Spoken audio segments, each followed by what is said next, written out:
Hi മക്കളെ, ഇന്ന് teacher പരിചയപ്പെടുത്താൻ പോകുന്നത് റാ എന്ന അക്ഷരമാണ്. ഒരു കുഞ്ഞു പൂച്ചക്കുട്ടിയില്ലേ, കുഞ്ഞു പൂച്ചക്കുട്ടിയാണേ. ഈ പൂച്ചക്കുട്ടി ഇങ്ങനെ നടന്നിങ്ങനെ പോവുകയായിരുന്നു.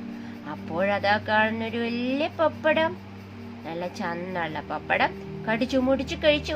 ആര്? പൂച്ചക്കുട്ടി. ആ പൂച്ചക്കുട്ടി പോയ വഴി കണ്ടോ? ഈ അക്ഷരമാണ് റാ. എന്താണ്? റാ. ഇനി അടുത്തത് നിങ്ങൾക്ക് പരിചയമുള്ള സംഭവം. ഇതെന്താണ്? Hair band. ഹെയർ ബാൻഡ് ഏത് ഷേപ്പിലാ മക്കളെ? റായുടെ ഷേപ്പില് അല്ലേ? ഇനി അടുത്തത് നിങ്ങൾക്ക് ഈസി ആയിട്ട് റാ പഠിക്കാം. ഇതെന്താന്നറിയോ? ഇത് പരിപ്പാണ് കേട്ടോ. ഇത് നമുക്ക് റാ എഴുതാം ഇങ്ങനെ. റാ റാ.